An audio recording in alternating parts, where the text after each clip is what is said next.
चलिए दोस्तों, आज की इस वीडियो में हम लोग क्लास 10 के एक्सरसाइज 5 को स्टार्ट करने वाले हैं।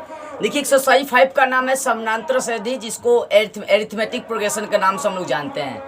आज उसी के बेसिक चीज़ों को और एक्सरसाइज 5.1 के क्वेश्चन को हम लोग इस वीडियो में सॉल्व करेंगे, इसलिए ध्यान से सारी बातों को समझिएगा। देखिए, 5.1 मतलब 5वें चैप्टर में आपको पढ़ना है समानांतर सदी, जिसको इंग्लिश में बोलते हैं एरिथमेटिक प्रोग्रेशन, ठीक है ना। और इसको शॉर्ट में एपी के नाम से हम लोग जानते हैं और सबको एपी के नाम से ही इसको जानता है।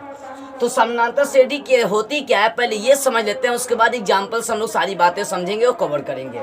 देखिए, समानांतर श्रेणी का इंग्लिश होता है एरिथमेटिक प्रोग्रेशन, जिसको शॉर्ट में एपी के नाम से हम लोग जानते हैं। अब देखिए, समानांतर श्रेणी क्या होता है बुआ? देखिए, समानांतर श्रेणी होता है क्या है कि समानांतर श्रेणी संख्याओं की एक सूची होती है, जिसमें प्रत्येक पद अपने में एक निश्चित संख्या जोड़ने पर प्राप्त होती है। देखिए, कहने का मतलब क्या है, मान लीजिए मेरे पास कोई सूची हो गया, ठीक है ना। मैं एक सूची बना ले रहा हूँ, ध्यान दीजिएगा। मैं एक सूची तैयार किया, जो सूची है 8, 10, 12, 14, 16, 18 ... और मैं पूछूं क्या ये एपी है कि नहीं, ये सूची एपी है कि नहीं।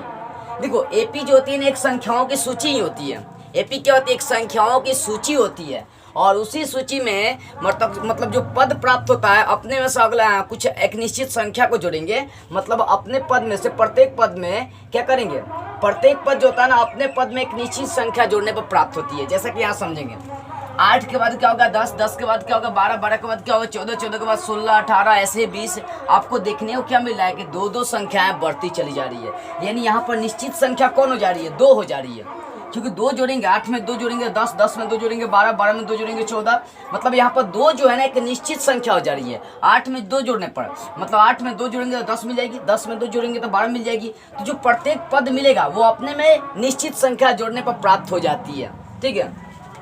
तो समानांतर श्रेणी क्या होता है? एक संख्याओं की सूची होती है, जिसमें से जो भी पद प्राप्त होगा वो अपने में से निश्चित संख्या को जोड़ने पर, मतलब निश्चित संख्या असंख्या को मालूम कर लेना है कि उसमें निश्चित संख्या क्या होगी। जैसे मान लो कि मैं पूछूं कि 18 के बाद कौन सी संख्या होगी, तो आपका जवाब क्या होगा? 18 के बाद 20। कैसे?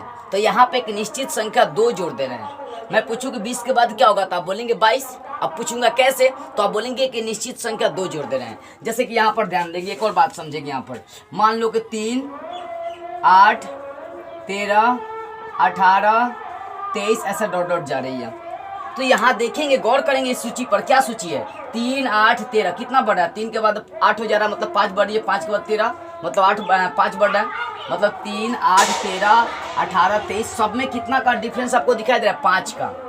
3 के बाद 8 हो गया मतलब 5 बढ़ गया, 8 के बाद 13 हो गया मतलब 5 बढ़ गया, 13 के बाद 18 हो गया मतलब 5 बढ़ गया। यहाँ पर एक निश्चित संख्या आपको क्या मिल रही है? 5 मिल रही है। अब एक बात बताएंगे, 23 के बाद मैं पूछूंगा कि क्या संख्या होगी इसकी अगली, तो 23 के बाद इसकी अगली संख्या 28 होगी। क्यों? क्योंकि 5 बढ़ना है।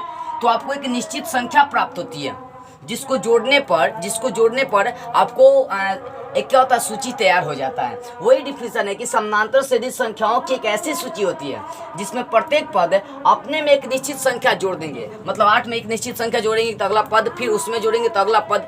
तो अपने में एक निश्चित संख्या जोड़ेंगे तो आपको संख्या प्राप्त होती है, उससे हम लोग बोलते हैं समानांतर श्रेणी। तो इसको एक बार और समझिएगा ध्यान से। समानांतर श्रेणी संख्याओं की एक ऐसी सूची होती है जिसमें प्रत्येक पद अपने पद में एक निश्चित संख्या जोड़ने पर प्राप्त होती है। अब देखेंगे, यहाँ पर जो निश्चित संख्या आ रही थी 2, इस लाइन में 2, 2 आ रहा था, इसमें 5, 5 आ रहा है। ये जो निश्चित संख्या होती है उसको सारबंतर कहते हैं। यह निश्चित संख्या क्या कहलाती है? एपी का सारबंतर, जिसको इंग्लिश में कॉमन डिफरेंस, शॉर्ट में सीडी के नाम से हम लोग जानते हैं। शॉर्ट में किस नाम से जानते हैं? सीडी, कॉमन डिफरेंस इसको कहते हैं। मतलब यहाँ पर जो निश्चित संख्या 2, 2 आ रही है, 2, 2, 2, तो यहाँ पर 5, 5 आ रही है। तो जो यहाँ पर निश्चित संख्या आ रही है उस निश्चित संख्या को हम लोग बोलते हैं सारबंतर, इंग्लिश में कॉमन डिफरेंस के नाम से हम लोग जानते हैं। और देखो, सारबंतर को शॉर्ट मान लो डी के नाम से सूचित करते हैं। आगे मैं आपको लिखा हूँ, आगे बताया भी हूँ, इस बात को समझेंगे ध्यान से। तो यह निश्चित संख्या एपी का क्या कहलाता है? सारबंतर कहलाती है। अब देखो, सारबंतर जो है ना, धनात्मक भी हो सकता है, ऋणात्मक भी हो सकता है, जीरो भी हो सकता है। मतलब सारबंतर पर ऐसा कोई शर्त नहीं होता है कि वो धनात्मक होगा। या ऋणात्मक होगा। सार्वंतर कुछ भी हो सकता है, धनात्मक भी हो सकता है, ऋणात्मक भी हो सकता है, जीरो भी हो सकता है, याद रखिएगा। सार्वंतर धनात्मक, ऋणात्मक या शून्य भी हो सकता है। अब देखिए अगला स्टेप समझेंगे। एपी के पहले पद को हम लोग A1 लिख सकते हैं, दूसरे पद को A2 लिख सकते हैं, तीसरे पद को A3 लिख सकते हैं, चौथे पद को A4 लिख सकते हैं। ऐसे ही nवें पद को हम लोग क्या लिखेंगे, AN लिख सकते हैं। और सार्वंतर को हमेशा किससे व्यक्त करते हैं, D से। सार्वंतर मतलब जो निश्चित संख्या निकलती है उसी को सार्वंतर कहते हैं, और सार्वंतर को हमेशा किससे व्यक्त करते हैं, D से। इस प्रकार आपका एपी क्या तरह होगा, पहला पद A1, दूसरा पद, तीसरा पद, चौथा पद, ऐसे ही nवां पद क्या हो जाएगा, AN। तो इस तरह से आपका एपी तैयार हो जाएगा, A1, A2, A3, A4 ... AN हो जाएगा। ठीक है ना, इतनी बातें आपको समझ में आई। अब देखिए एपी का व्यापक रूप कैसे लिखी जाती है, इस तरह से हम लोग इसका यूज भी करेंगे शुरू से अंत तक। एपी का व्यापक रूप ये होता है A+D, A+2D, A+3D, मतलब D वाला एक एक पद बढ़ते चला जाएगा आपका। तो एपी का पहला पद A, दूसरा पद A+D, तीसरा पद A+2D, चौथा पद A+3D, पांचवा पद A+4D, छठा पद A+5D। ऐसे क्या होता है, एपी का पद हम लोग निकालते हैं। तो ध्यान दीजिएगा, मतलब एपी का व्यापक रूप ये चलता है। मैं लिखना चाहूंगा कि एपी का पहला पद क्या लिखूंगा, तो A, दूसरा पद A+D, तीसरा पद A+2D, चौथा पद A+3D। ऐसे आप लिख सकते हैं, जहाँ पर A क्या है, पहला पद, और D क्या है, सार्वंतर है। अब एक चीज और समझेंगे, परिमित एपी क्या होता है। इसको फाइनाइट एरिथमेटिक प्रोग्रेशन मतलब फाइनाइट एपी कहते हैं, और इसको इनफाइनाइट एपी के नाम से जानते हैं। अब देखो, जिसमें क्या होता है, परिमित का मतलब जिसको गिना जा सके, ऐसा एपी जिसको गिना जा सके। ये वाला एपी जो है ना, परिमित नहीं है, ये अपरिमित है। क्यों? क्योंकि इसको गिन नहीं सकता। 18 के बाद क्या होगा, 20, 22, 24, 26, ऐसे बढ़ते चल जाएगा, इसका कहीं अंत नहीं है। मैं यही लिख दूँ 8, 10, 12, 14, 16। अब मैं पूछूं क्या ये परिमित एपी है, तो हाँ जी, ये कौन सा एपी है, परिमित एपी है। परिमित एपी का हमेशा एक लास्ट पद होता है, लेकिन अपरिमित एपी का कोई एक अंतिम पद नहीं होता, उसका अंत हो ही नहीं सकता। तो परिमित एपी का मतलब होता है ऐसा एपी जिसका अवयव को गिन सकते हैं, जिसका अवयव को काउंट कर सकते हैं, उसे परिमित एपी कहते हैं। और अपरिमित एपी का मतलब हो गया कि ऐसा एपी जिसका अवयव को नहीं गिन सकते हैं, उसे काउंट नहीं कर सकते हैं, उसे कहते हैं इनफाइनाइट, मतलब अपरिमित एपी के नाम से जानते हैं। तो इस वीडियो में इतनी बेसिक चीज़ आपको जाननी थी। एक बार और मैं समझाना चाहूँगा ध्यान से। देखिए, समानांतर श्रेणी किसे कहते हैं, समानांतर श्रेणी को इंग्लिश में एरिथमेटिक प्रोग्रेशन, जिसको शॉर्ट में एपी के नाम से जानते हैं। अब समानांतर श्रेणी होती क्या है, तो समानांतर श्रेणी संख्याओं की एक ऐसी सूची होती है जिसमें प्रत्येक पद अपने पद में निश्चित संख्या जोड़ने पर प्राप्त होती है। अब निश्चित संख्या जो होती है उसको सार्वंतर कहते हैं। सार्वंतर को हमेशा डी से सूचित करते हैं। सार्वंतर धनात्मक, ऋणात्मक या शून्य कुछ भी हो सकता है। अब देखिए, एपी के पहले पद को हम लोग A1, दूसरे पद को A2, तीसरे पद को A3, चौथे पद को A4 और nवें पद को AN लिख सकते हैं, और सार्वंतर को हमेशा डी से हम लोग व्यक्त करते हैं। इस तरह से आपका एपी जो तैयार होगा, A1, A2, A3, A4 ... कहाँ तक, nवें पद तक जाएंगे, AN निकल जाएगा।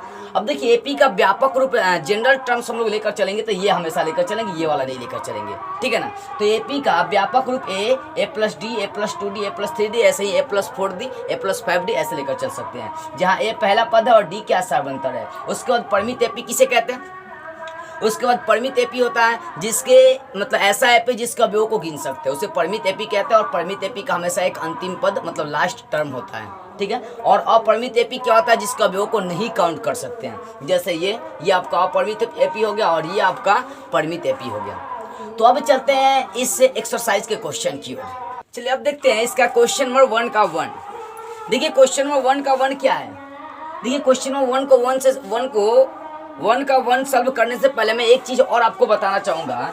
पहली बात कि कोई भी मान लो कि एपी दिया, कोई भी सूची आपको दिया है, कोई भी श्रेणी आपको दिया हुआ है, तो उसको कैसे जांच करेंगे कि वो एपी में है कि नहीं है। मान लीजिए कि आपको कोई सूची दे दिया, चाहे कोई आपको श्रेणी रेडी कर दिया है, ठीक है ना, कोई आपको श्रेणी दिया है, जैसे ये मान लीजिए 3, 6, 9, 12, 15, 18 ... और जांच करने के लिए बोल दिया गया कि ये एपी के रूप में है कि नहीं। जांच करिए, जांच कीजिए कि ये जो श्रेणी है एपी के रूप में है कि नहीं है। तो देखो, कोई भी श्रेणी आपको जब मिल जाए, कोई भी सूची जब आप तैयार कर लेंगे, तो उसको जांच करने के लिए सार्वंतर निकालते हैं। दूसरा पद घटाओ पहला पद, तीसरा पद घटाओ दूसरा पद, सार्वंतर निकालेंगे। यदि उनका सार्वंतर समान होगा तो बोलेंगे कि वो एपी के रूप में है, यदि सार्वंतर समान नहीं होगा तो बोलेंगे एपी के रूप में नहीं है। जैसे मान लो कि यहाँ पर मैं यहाँ पर निकालूं सार्वंतर को हमेशा डी से सूचित करते हैं, ठीक है। दूसरा पद घटाओ पहला पद, सूत्र ही होता है सार्वंतर का। दूसरा पद घटाओ पहला पद, 6 घटावे 3, कितना निकल जाएगा, 3 निकल गया। ये पहला सर्वांतर निकाल लिया। अब मान लो दूसरा सर्वांतर निकालते हैं, तीसरा पद घटाओ दूसरा पद, 9 घटावे 6, यहाँ पे कितना आ गया, 3 हो गया। ऐसे ही तीसरा यदि सर्वांतर निकालते हैं, चौथा पद घटाओ तीसरा पद, तो 12 घटावे 9, तो यहाँ पर आ जाएगा 3। तो यहाँ पर सर्वांतर दिखाई दे रहे, प्रत्येक सर्वांतर जो है ना यहाँ पर सेम आ जा रही है। 6 में से 3 घटाएंगे तो 3 बचा, 6 में से 3 घटाएंगे 3, 9 में से 6 घटाएंगे 3, 12 में से 9 घटाएंगे 3, यहाँ पर एक निश्चित संख्या मिल रही है। तो जब सर्वांतर निकालेंगे और सारे सर्वांतर लगभग समान होंगे, या 2 सर्वांतर ही निकालेंगे लगभग, यदि दोनों सर्वांतर समान है तो बोलेंगे वो एपी के रूप में है, और यदि नहीं है तो वो एपी के रूप में नहीं है। चलिए, आई होप आपको ये बातें समझ में आई होगी। अब आगे देखते हैं इसका क्वेश्चन नंबर 1 का 1 देखते हैं, भाषा वाला क्वेश्चन है, समझेंगे जरा सा क्वेश्चन। किताब खोलिए और समझिए क्वेश्चन को। देखिए बोल रहा है कि 1 नंबर जो क्वेश्चन है कि निम्न स्थितियों में से किन स्थितियों में संबंध संख्याओं की सूची एपी है और क्यों। बताना है कि जो 1 नंबर में एक नंबर जो क्वेश्चन दिया, 2 नंबर 3 नंबर 4 नंबर जो क्वेश्चन दिया है वो बताना है कि एपी के रूप में है कि नहीं, यदि है तो क्यों है, ये भी आपको चर्चा करनी है। तो 1 नंबर क्वेश्चन है कि प्रत्येक किलोमीटर के बाद टैक्सी का किराया प्रथम किलोमीटर के लिए किराया 15 रुपया है, और प्रत्येक अतिरिक्त मीटर के लिए किराया 8 रुपया है। देखिए कहने का मतलब है, यहाँ से हम मतलब सूची तैयार कर दें, ध्यान दीजिएगा। यहाँ से सूची कैसे तैयार होगी कि पहले किलोमीटर के लिए किराया 15 रुपया है, उसके बाद अब जितना किराया चल रहा है ना उसमें 8 रुपया बढ़ जा रही है। तो 15 में 8 बढ़ जाएगी 23, 23 में 8 बढ़ जाएगा 31, 31 में 8 बढ़ेगा 39, 39 में 8 बढ़ेगा 47, ऐसे ही 8 बढ़ते चल जाएंगे और एक तरह का आपका सूची तैयार हो जाएगा 1 नंबर में। अब ये सूची एपी के रूप में है कि नहीं आपको जाँच करना है, तो आप वही निकालेंगे सर्वांतर। इसलिए सर्वांतर कैसे निकालेंगे, पहला सर्वांतर दूसरे पद घटाओ पहला पद, मतलब 23 घटावे 15, तो 23 में से 15 घटा देंगे 8। अब आगे चलते हैं, यहाँ 31 घटा मतलब तीसरा पद घटाओ दूसरा पद, 31 घटावे 23, तो 31 में से 23 घटा देंगे, मान कितना आ जाएगा 8। तो यहाँ पर देख रहे हैं सर्वांतर सेम आ रही है और यहाँ पर सर्वांतर सेम आती ही रहेगी। लिख देते हैं चूंकि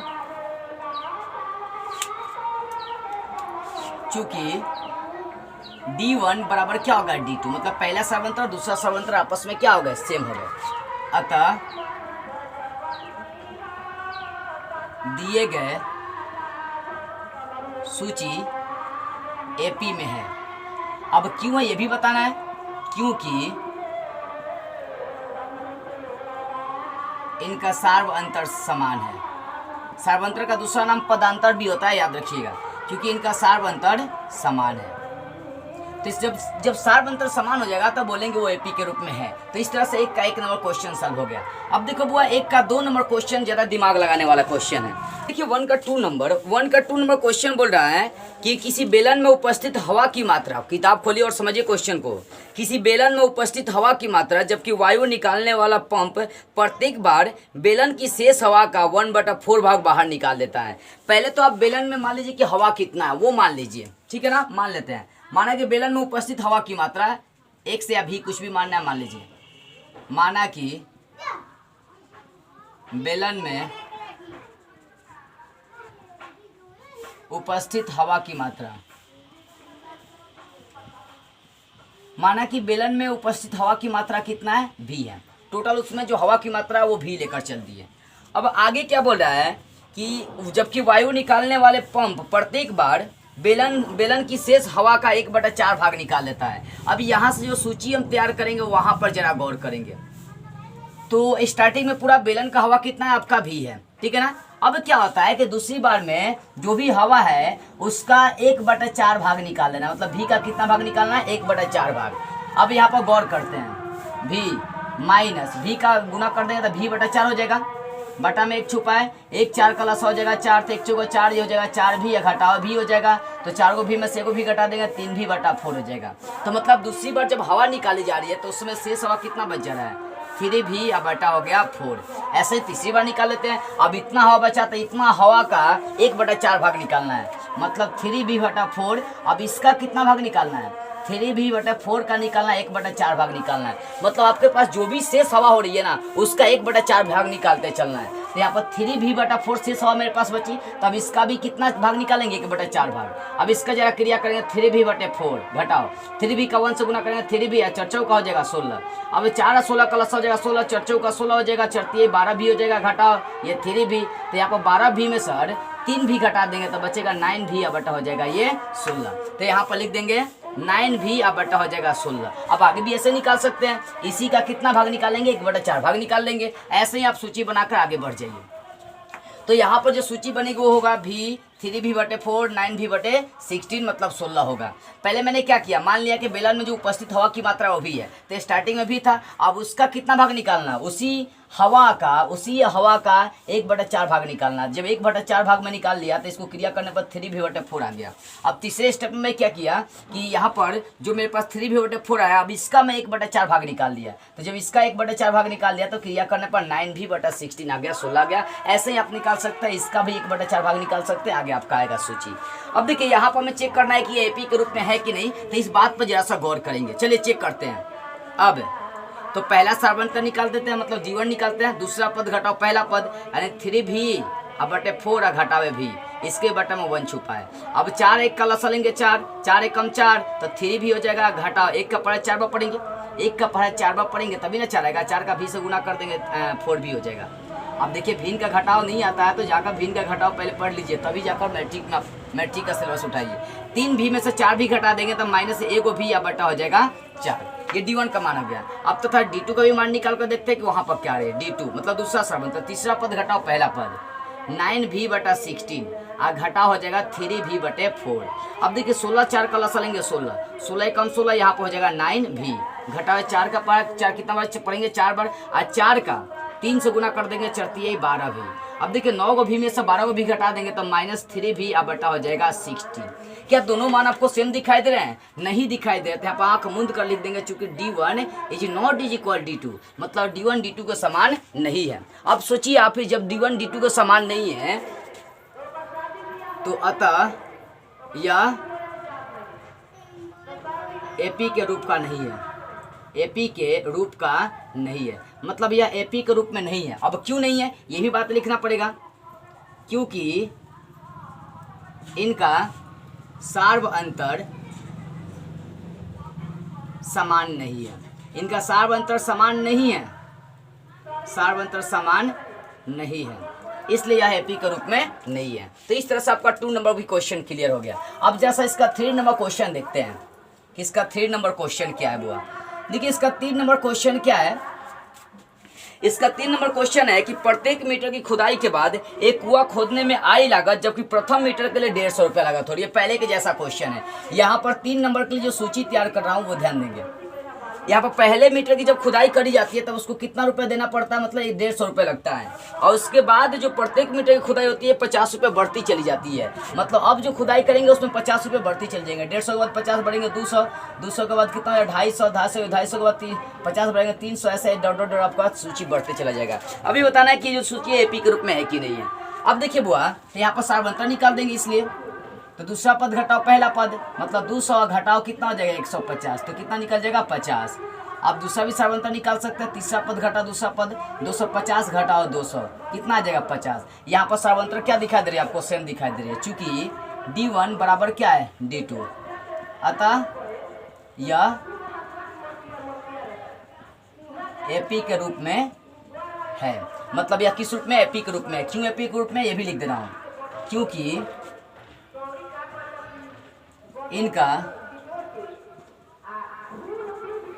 इनका सार्व अंतर समान है। जब इनका सार्व अंतर समान है तो एपी के रूप में है। अब इस तरह से अगला क्वेश्चन देखते हैं, जैसा चौथा 1 का 4 नंबर जो क्वेश्चन है वो बोला कि प्रत्येक मीटर की खुदाई के बाद एक कुआं खोदने में आई लागत, नहीं चौथा नंबर क्वेश्चन है, 3 नंबर था। 4 नंबर क्वेश्चन है खाते में प्रत्येक वर्ष का मिश्र धन, जबकि 10,000 रुपए की राशि 8% वार्षिक दर से चक्रवृद्धि ब्याज पर जमा की जाती है। अब देखिए चक्रवृद्धि ब्याज की बात आ गई। पहली बात तो उसके खाते में कितने रुपए था उसकी सूची हम लोग तैयार करते हैं। तो टोटल उसके पास मूलधन कितना है 10,000 रुपए है, ठीक है ना। कितना उसके पास 10,000 रुपए है। अब देखिए 10,000 का वो 8% चक्रवृद्धि ब्याज लेते चल जाता है, ठीक है ना। अब देखो चक्रवृद्धि ब्याज क्या होता है, मान लो कि यहाँ पर मेरे पास 100 रुपया है अब 100 का क्या किया मैंने कि 10% या 8%, मान लो कि 10% मैंने चक्रवृद्धि ब्याज साधारण ब्याज निकाल लिया। तो साधारण ब्याज क्या होता है, कट जाएगा, एक जीरो से एक जीरो, ध्यान दीजिएगा, और एक जीरो से एक जीरो यहाँ भी कटेगा तो बचेगा 10। मतलब 100 रुपये का यदि 10% निकाली जाए तो 10 रुपया हो जाएगा। यानी मान लो कि स्टार्टिंग में 100 है तो उसके अगले साल कितने हो जाएंगे, 110 रुपये हो जाएंगे, ठीक है ना। फिर अगले साल उसका साधारण ब्याज कितना हो जाएगा, 120, 130, 140, 10-10 बढ़ते चले जाएंगे।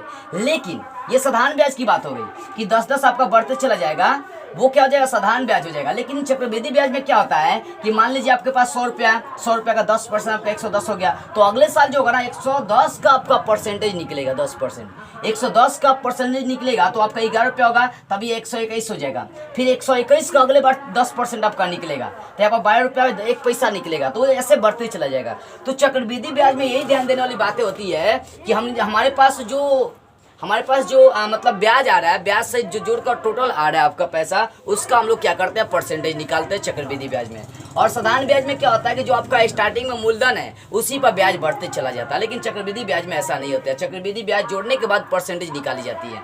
तो यहाँ पर वही है, 10,000 का 8%, स्टार्टिंग में 10,000 था उसके पास, अब सोचिए 10,000 का कितना परसेंट बोल रहा है, 8%। याद ध्यान देंगे, मैं साइड में समझा रहा हूँ आपको, 10,000 नीचे समझा रहा हूँ, 10,000 रुपए का कितना परसेंट, 8% चाहिए उसको, ठीक है ना। तो 2 जीरो से 2 जीरो आपका क्या होगा, 31 हो गया।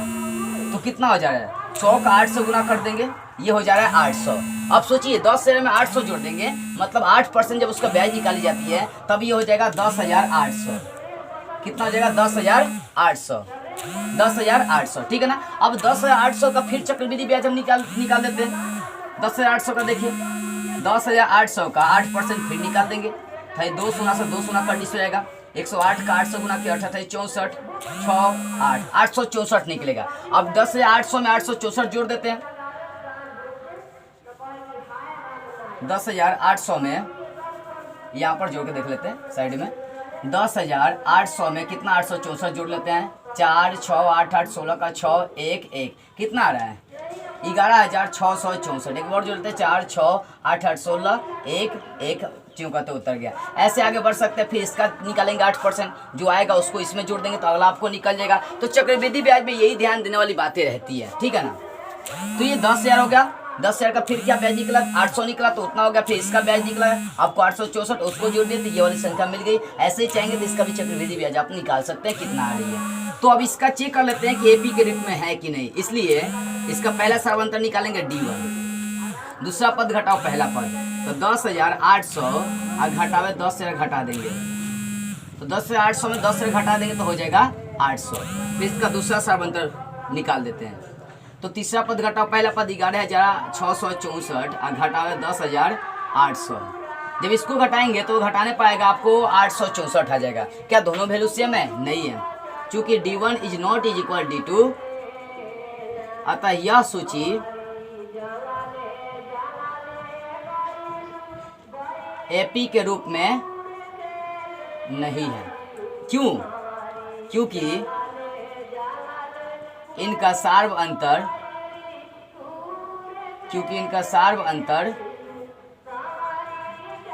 समान नहीं है। इनका सार्व अंतर समान नहीं है, इसका आंसर ये एपी के रूप में नहीं है। तो इस तरह से आपका सॉल्व हो गया क्वेश्चन नंबर 1 का 1, 1 का 2, 1 का 3, 1 का 4। अब चलते हैं अगले क्वेश्चन की ओर। अब देखिए क्वेश्चन नंबर 2 क्या बोला है। क्वेश्चन नंबर 2 ये है कि दी हुई एपी के प्रथम 4 पद लिखना है। जो एपी दिया गया है उसका प्रथम 4 पद लिखना है, जबकि ए प्रथम पद है और डी सार्वंतर है। तो 2 का 1 नंबर देखिए, मतलब आपको एपी का 4 पद निकालना है, ठीक है। तो एपी का 4 पद आपको लिखना है। तो ये पहला पद और सार्वंतर आपको दिया, तब एपी का 4 पद लिखना है। तो इसका पहला पद निकालते हैं, लिखते हैं यहाँ पर एपी का पहला पद। अब वो देखेंगे एपी का पहला पद क्या होता है, ए होता है, तो ए का मान कितना है, 10 है। इसी प्रकार से निकालेंगे इसका दूसरा पद। बताए थे एपी के दूसरे पद को ए प्लस डी लिख सकते हैं आप, तो ए का मान 10 और डी का भी मान कितना है, 10, 10, 10 कितना हो गया, बी हो गया। इसी तरह से आप तीसरा पद निकाल सकते हैं। तीसरा पद को ए प्लस 2डी लिखते हैं। अभी आपको बेसिक समझा रहा था उसमें बताया था कि एपी का व्यापक पद जो होता है ना, व्यापक रूप ये होता है ए प्लस डी, ए प्लस 2डी, ए प्लस 3d, ऐसा ही a plus 4d, a plus 5d। तो ये पहला पद होता है, ये दूसरा पद, ये तीसरा पद, ये चौथा पद, ये पांचवा पद, ऐसे आप लिख सकते हैं। तो AP का तीसरा पद होता है a प्लस 2d, देख सकते हैं a प्लस 2d।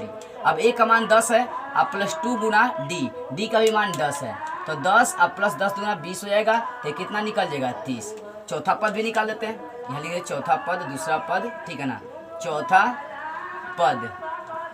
पद क्या हो जाएगा a प्लस 3d, a का मान 10 अब प्लस 3 गुना d का मान 10, तो 10 है 30 और 30 में 10 जोड़ देंगे आपका हो जाएगा 40। तो इस तरह से आपका AP का 4 पद कितना कौन कौन आ गया, तो पहला पद 10 आ गया, दूसरा पद 20, तीसरा पद 30 और चौथा पद आ गया 40। तो AP के 4 पद आपको निकल गया। अब इसी प्रकार से आप दूसरा नंबर क्वेश्चन भी इसका बना सकते हैं, जैसे कि देख सकते हैं दो का दूसरा नंबर क्वेश्चन है a बराबर -2 और d का मान दे दिया है 0। तब इसका आपको क्या निकालना है, प्रथम 4 पद निकालना है AP का। तो इसी तरह से चल देंगे, इसलिए AP का पहला पद, अब पहले पद को क्या लिखता है, हमेशा a लिखते हैं, तो a का मान -2 है तो निकल जाएगा -2। अब दूसरा पद भी निकाल लेते हैं, दूसरा पद को क्या लिखेंगे a प्लस डी, a का मान कितना है -2 और प्लस d का मान है 0, तो जोड़ेंगे तो वही रह जाएगा -2। इसी तरह से तीसरा पद निकाल लेते हैं, तीसरा पद को हमेशा लिखेंगे a प्लस 2d, a का मान -2 और प्लस 2 गुना d का मान कितना है देख सकते हैं 0, तो -2 और प्लस 2 का 0 से गुना करेंगे 0, तो निकल जाएगा -2। इसी तरह से चौथा पद लिखते हैं, चौथा पद को लिखते हैं a प्लस 3d, a का मान कितना है -2 और प्लस 3 गुना d का मान कितना है 0, तो -2 और प्लस 3 का 0 से गुना करेंगे 0, तो ये हो जाएगा -2। तो इस तरह से AP का आपका चारों पद निकल गया। कौन कौन आ गया, AP का पद आ गया -2, -2, ये AP के 4 पद आपको निकल गया। अब अगला क्वेश्चन भी देख सकते हैं यहाँ पर, इसका 3 नंबर क्वेश्चन भी देख लीजिए यहाँ पर। अब 3 नंबर में देखिए क्या क्या दिया हुआ है, इस बात को पहले पकड़िए। 3 नंबर में a का मान आपको 4 दिया हुआ है और d का मान -3 दिया हुआ है, ठीक है। तो यहाँ पर पहला पद निकालेंगे AP का पहला पद, तो पहला पद a होता है, तो a का मान 4 है, तो 4, a का मान 4 है ना दिया, हाँ a का मान 4 दिया हुआ है। अब दूसरा पद निकालते हैं, यहाँ पर दूसरा पद क्या लिखते हैं, a प्लस d लिखते हैं, तो a का मान कितना है 4 और प्लस d का मान है -3, तो 4 में से 3 घटा देंगे हो जाएगा आपका 1। इस तरह से AP का आपको दूसरा पद मिल गया। अब तीसरा पद भी निकाल देते हैं, तीसरा पद को क्या लिखते हैं, a प्लस 2d, a का मान है 4 और प्लस 2 गुना d का मान है -3। अब इस बात को जरा सा आगे बढ़ाएंगे, 4 है तो 4, यहाँ पर ध्यान देंगे प्लस माइनस हो जाएगा माइनस, ठीक है, और 2 का 3 से गुना कर देंगे 6, तो निकल जाएगा -2। इसी तरह से आगे बढ़ाएंगे तो चौथा पद लिख सकते हैं, चौथा पद, तो चौथा पद क्या होगा, a प्लस 3d, ठीक है ना। तो a का मान कितना है, a का मान 4 है और प्लस 3 गुना d का मान कितना है -3 है, तो 4 प्लस माइनस माइनस और 3 3 के 9, तो हो जाएगा 4 में से 9 घटा देंगे -5। तो इसलिए AP का चारों पद आपको मिल गया। वो कौन कौन सा पद है, तो यहाँ पर पहला पद है 4 और दूसरा पद है आपका 1 और तीसरा पद है -2 और चौथा पद है -5। इस तरह से AP का आपको 4 पद मिल गया। अब इसका दे देते हैं चौथा नंबर क्वेश्चन जरा सा।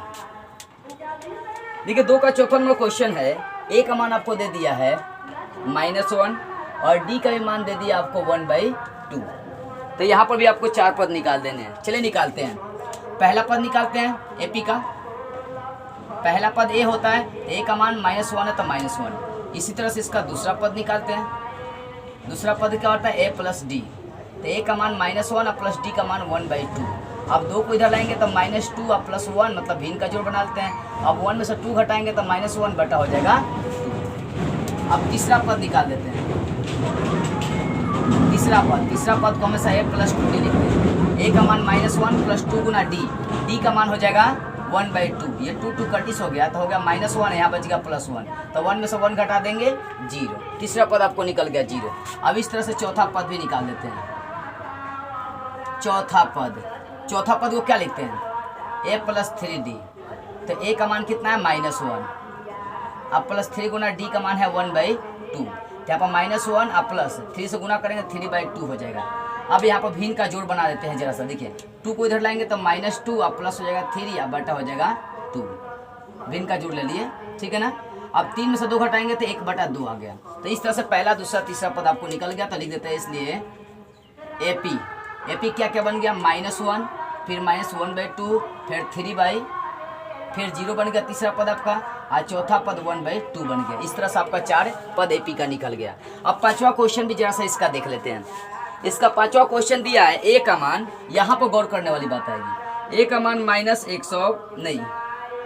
A का मान -1.25, -1.25 और D का मान -0.25 आपको दिया हुआ है, ठीक है। तो यहाँ पे AP का पहला पद, दूसरा पद, तीसरा पद, ये सब आपको निकालना है। तो निकालते हैं AP का पहला पद। तो पहला पद को A से ही सूचित करते हैं, A का मान है -1.25। अब दूसरा पद निकालते हैं जरा सा। दूसरा पद को A + D से सूचित करते हैं। तो A का मान -1.25 और प्लस D का मान है -0.25, ठीक है ना। अब ध्यान देंगे, प्लस में से भी हो जाएगा माइनस, तो -1.25 और -0.25, ये कितना हो जाएगा, मतलब ₹1.25, फिर 25 पैसा ऐड कर देंगे तो हो जाएगा यहाँ पर -1.5। जीरो भी आप लिख सकते हैं, चाहेंगे तो जीरो हटा भी सकते हैं, ठीक है। ये दूसरा पद हो जाएगा। इस तरह से तीसरा पद भी निकाल लेते हैं। तीसरा पद होता है A + 2D। तो A का मान -1.25 और प्लस 2 गुना D का मान -0.25, ठीक है। अब देखिए -1.25 यहाँ हो जाएगा प्लस माइनस माइनस, और 2 का गुना कर देंगे 25 में, मतलब 0.25 में, तो ये हो जाएगा 0.50, ठीक है। अब देखिए यहाँ पर -1.25 अब -0.50 ऐड करते हैं इसको, तो कितना आएगा, इसको ऐड करेंगे तो हो जाएगा -1.75। ऐड करेंगे तो ये वैल्यू आपको मिलेगी, ठीक है ना। अब इसी तरह से चौथा पद निकाल देते हैं AP का। चौथा पद क्या होता है, A + 3D। A का मान -1.25 और प्लस 3 गुना D का मान है -0.25। अब देखते हैं, इसको उतार देते हैं, -1.25 और फिर प्लस माइनस हो जाएगा माइनस, 3 का गुना कर देंगे तो 0.75 हो जाएगा। अब यहाँ पर इसको ऐड करते हैं, -1.25 -0.75, तो ये निकल जाएगा -2.00, -2.00, मतलब ये हो जाएगा सिर्फ -2। इस तरह से आपका जो AP बन रहा है उसको मैं लिख दे रहा हूँ। इसलिए AP क्या बन गया, पहले -1.25, फिर आपका दूसरा पद इसका बन गया -1.5, जीरो भी लिख सकते हैं, नहीं भी लिख सकते हैं, ठीक है। और तीसरा पद इसका निकल गया, तीसरा पद निकला -1.75 और चौथा पद इसका निकल गया -2। इस तरह से AP का आपका क्या हो गया, चारों पद निकल गया और 2 नंबर क्वेश्चन भी क्लियर हो गया।